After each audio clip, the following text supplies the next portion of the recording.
Buenas a todos, bienvenidos a este nuevo vídeo para el canal donde hoy exclusivamente vamos a hablar con una persona que sabe bastante más que la gran mayoría de nosotros sobre el conflicto entre Rusia y Ucrania. Así que ahora sí que sí, bienvenido Uri, ¿qué tal? ¿Cómo estás?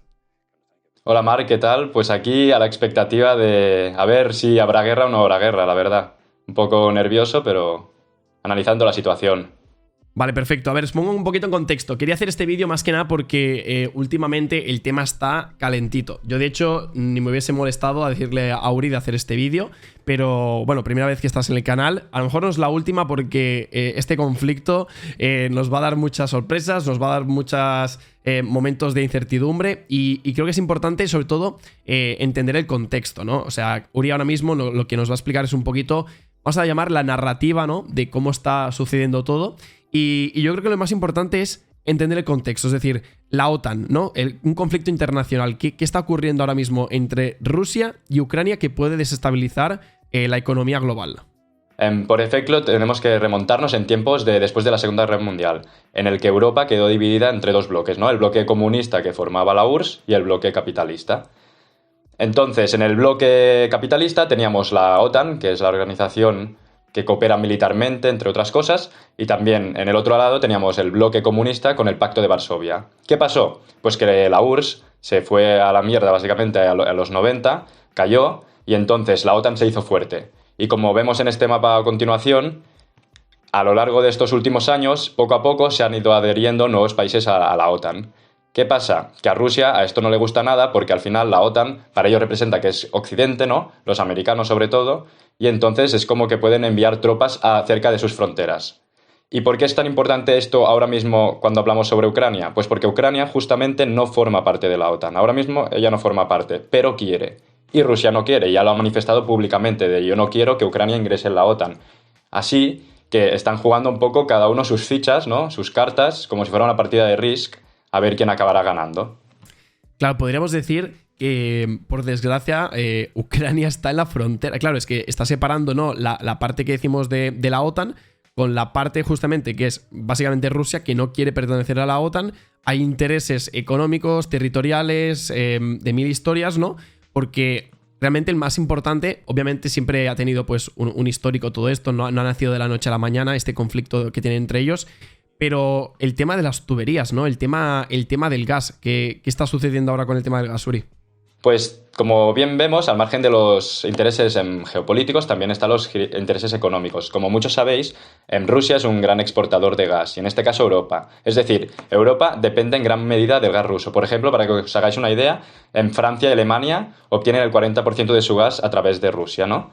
Y más del 30% del gas que circula en Europa proviene de Rusia. Incluso hay países como la República Checa que son 100% dependientes del gas ruso. Y entonces lo que sabemos es que hay muchas tuberías de estas, gasoductos, ¿no? Que por ejemplo que atraviesan Ucrania. Luego hay otras tuberías, como vemos en este mapa de a continuación, que se llama Nord Stream, por ejemplo, que es una que une Rusia con Alemania directamente, este gasoducto, sin tener a Ucrania de intermediario. A eso le interesa mucho a Rusia para poder hacer acordes directamente con los alemanes. Pero, por otro lado, a esto no le gusta a Estados Unidos. Y a Estados Unidos puede que le interese agravar este conflicto porque, por un lado, elimina la influencia que tiene Rusia sobre Europa a través del gas ruso y, por otro lado, como vendedor de gas, puede aprovechar esta situación para hacerse fuerte en el mercado, ¿no? Para entrar en los mercados europeos. Y bien, como vemos en esta imagen, si os fijáis, pone que hay el gasoducto que se llama Nord Stream y ahora mismo se está construyendo el Nord Stream 2, que es este que hay aquí en rayitas discontinuas de color verde. Este gas aún no está terminado, pero en caso de que estuviese terminado, pues sería un gran avance para estos dos países porque podrían exportar e importar el doble de capacidad. Claro, es que al final te das cuenta de que todo se enlaza de una cosa a la otra, porque ya es el interés económico, es lo de la OTAN, o sea, no estamos hablando de... Es que la gente se piensa de que esto ha nacido de la noche a la mañana y nos damos cuenta de que son varios conflictos, ¿no? Que ya vienen de hace mucho tiempo y están desencadenando, ¿no? Pues ahora mismo también es lo que comentamos, entre la inflación, la pandemia y también pues el tema de Crimea, ¿no? Que fue un referéndum que sucedió hace tiempo, ¿no?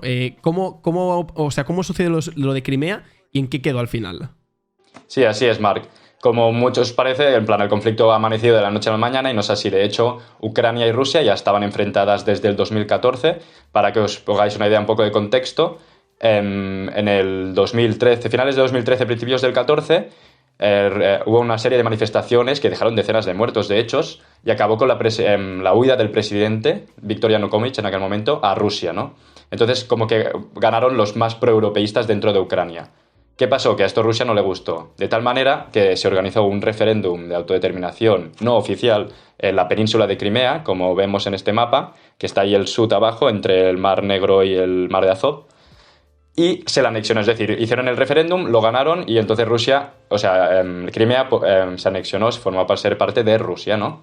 Pues bien, lo que ocurrió después fue lo mismo. El mismo patrón, por así decirlo, el mismo guión. Es decir, luego hay unas regiones aquí en el sureste de Ucrania que se llama Donetsk y Lugansk. Pues en Donetsk y Lugansk se hicieron lo mismo. Se hizo un referéndum como de autodeterminación para independizarse de Ucrania. ¿Qué pasó? Esta vez Ucrania como que ya había ocurrido lo de Crimea y no lo quería permitir. De tal manera que envió al ejército. Un ejército que en aquel entonces era un ejército joven, novato, desentrenado, etc. Por otro lado, los que eran así más prorrusos, porque en esas zonas literalmente es que creo que no hablan ni ucraniano, sino hablan ruso, se sienten rusos, etcétera, pues se organizaron en milicias, con armas y con financiamiento seguramente de Rusia, pero se organizaron en milicias. Así que ya tenéis ahí el conflicto armado, que es el que ha habido hasta el día de hoy. Ya van 7 años de conflicto, más de 15.000 muertos. Lo que pasaba es que estos últimos años este conflicto ha quedado enquistado. Es decir, este territorio oficialmente es de Ucrania, pero Ucrania no tiene control sobre ello. Y Rusia, o sea, no forma parte tampoco de Rusia oficialmente.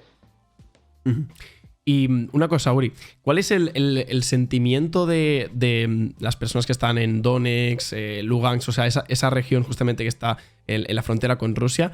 El sentimiento que es de que esto se acabe, de que realmente quieren pertenecer a Rusia, de que se quieren quedar con Ucrania, de que tiene que desencadenarse de otra forma el acontecimiento. ¿Cuál es el sentimiento ahora mismo de esa región en concreto?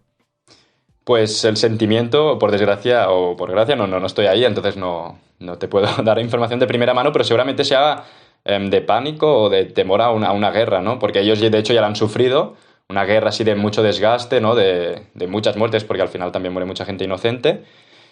Y de hecho lo que ocurrió ayer fue muy importante, ya que Putin firmó y hizo unas declaraciones bastante contundentes de que reconocía estas dos repúblicas, la República Popular de Donetsk y Lugansk, como repúblicas. Es decir, no las reconoció dentro del territorio ruso todavía, ya veremos en el futuro, pero sí que les dio cierto reconocimiento internacional. Y esto, que a lo mejor puede parecer papel mojado, no lo es para nada, porque de hecho, una vez ha reconocido estas dos repúblicas, ha dicho, ellos necesitan ayuda, porque son como mis hermanos, y envió tropas. O sea, ahora mismo ya hay tropas seguramente rusas en estos dos territorios. Wow. Está el tema calentito. Claro, esto, por ejemplo, a todos mis seguidores, como ya sabes, Uri, pues al final aquí hablamos de criptomonedas, pero al final es economía, y es economía global porque Bitcoin engloba a todo el mundo, nunca mejor dicho.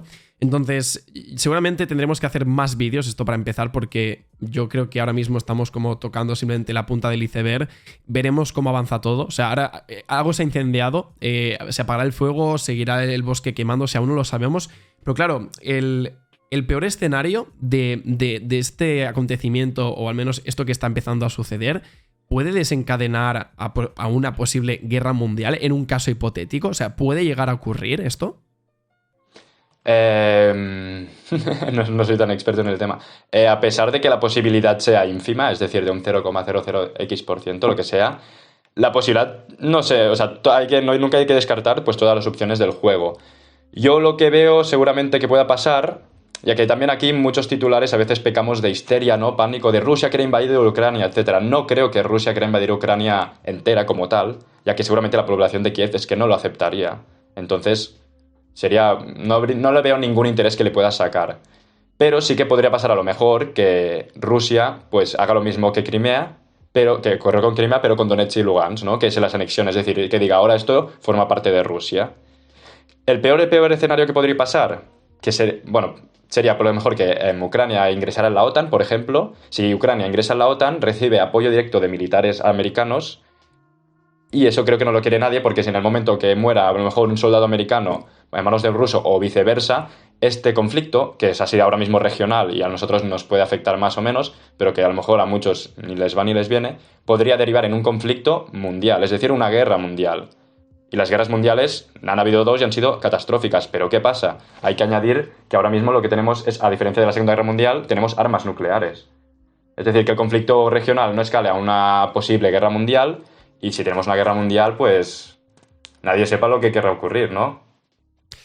Una caja de sorpresas. Por eso tenemos que hacer este vídeo, Uri. Creo que ha sido un gran apoyo, porque al final hay mucha gente, me da la sensación de que hay mucha gente que también no había entendido realmente el contexto real. Todo el mundo había visto pues las últimas batallas, que si ahora te tiro una flecha, ahora te tiro otra flecha en la frontera, pero que realmente creo que es importante tener el contexto actual. Y claro, lo peor de todo es lo que habíamos comentado, ¿no? Estamos juntando pues este conflicto con todo el tema de la inflación, también el COVID, o sea, son muchas cosas, ¿no?, que están haciendo que los mercados también estén bastante inestables, y por eso creo que tenemos que estar bastante atentos en las próximas semanas para ver cómo avanza.